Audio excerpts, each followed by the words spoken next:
It's time for Grandma and Grandpa's story. And we keep getting more and more decorations.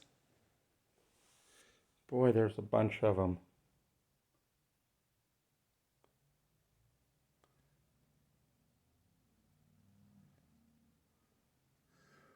Okay, tonight's story is Mooseltoe by Marjorie Palatini, and it's illustrated by Henry Cole. Oops. This is for Francine, who is always perfectly perfect, and to Catherine, who makes every day feel like Christmas. With love, Hen. 'Twas the season, and Moose was merry. He joyfully tickled the ivories with a tune full of tidings and a flurry of fa-la-la-las. He was so full of ho-ho-hos, even his moustache had the holiday spirit. But Moose was more than just a bit merry and bright. He was busy, busy, busy. There was a lot to be done on his list of to-dos. But with orderly organization, a bit of regimentation, lots of imagination, and just plain old Moose know-how, getting ready for the big day would have been simple, easy, yes, in all possibilities, perfectly perfect. He wasted not one merry minute. Moose got moving and put some hustle into the holiday bustle. He went to work. He wrote cards and letters till his hooves hurt. Check. He shopped till he dropped. Check. He hauled home boxes and bags and presents galore. Moose had gifts for everyone stacked from ceiling to floor. Check, check, check. Then he rapped, yo, yo, yo, and he ribboned, ho, ho, ho. And on each and every package he tied a big, beautiful bow. Check and double check. So far, so simple, so easy, so perfectly perfect. Another look at the list, and Moose headed for the kitchen. He pulled out the pots, the pans, and the bowls, sifted through stacks and racks of cookbooks, and whisked with his left, spooned with his right. Moose baked tins of cookies. Check. Dozens of cakes, breads, and sweets. Check, check, check. He made jellies, stiff jams.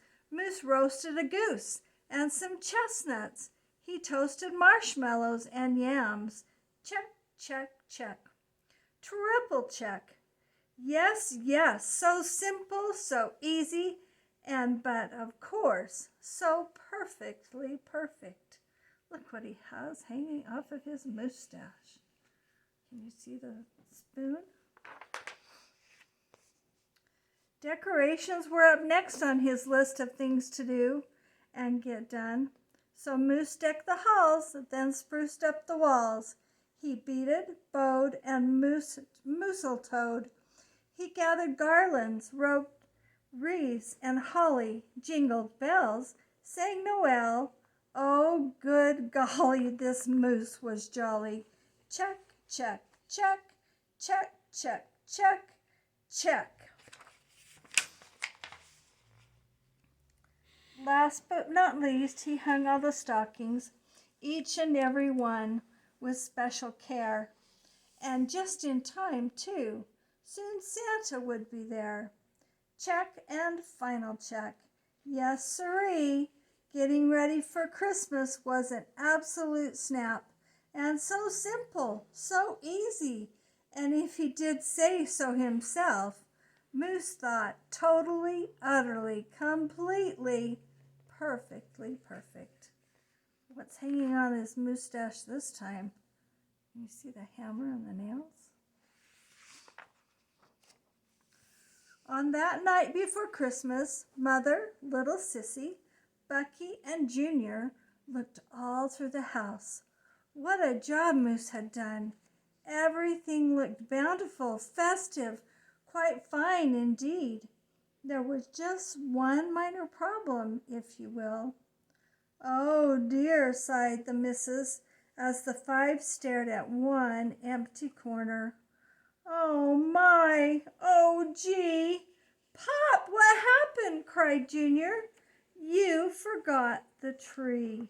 Oh dear. They're missing a Christmas tree. How do you have Christmas without a Christmas tree? Oops! Where would they hang the tinsel, string the popcorn, light the lights? Where would Santa leave his gifts for the kiddies on Christmas Eve night? So Moose pulled on his galoshes and put on his hat. He would find a tree somewhere, somehow, and that's all there was to that. So out went the Moose, braving blustery blowing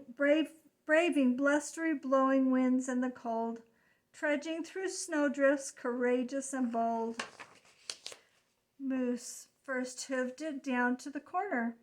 Not a tree to be had. Then he slid round the block. Uh-oh, things were looking bad. He went down every boulevard, street, and little road. He looked down lanes and alleys. Every tree had been sold. There wasn't a branch, not a twig, not even one lousy, boughless bough hanging around. Nope, nada, nothing. Not a tree to be found. What will they do? No tree, sighed the sad Moose as he came home empty-handed that snowy eve. The kids tried to make the best of it. They said, "Oh, so who needs a tree?" But Moose could plainly see they were short on glee. He knew he had to do something, and that's just what he did. In the empty corner he stood and spread his arms out very wide. Then he smiled at his children, and he winked at his bride. "Kids," he declared, "fetch your forgetful pop some of that tried and true family glop." So back came the kids carrying a big pot of glue, and without a word to one another, they knew just what to do. They took apart, grabbing strands, taking hold, then carefully, oh so carefully, they glopped, and they plopped, they pasted, and they pressed.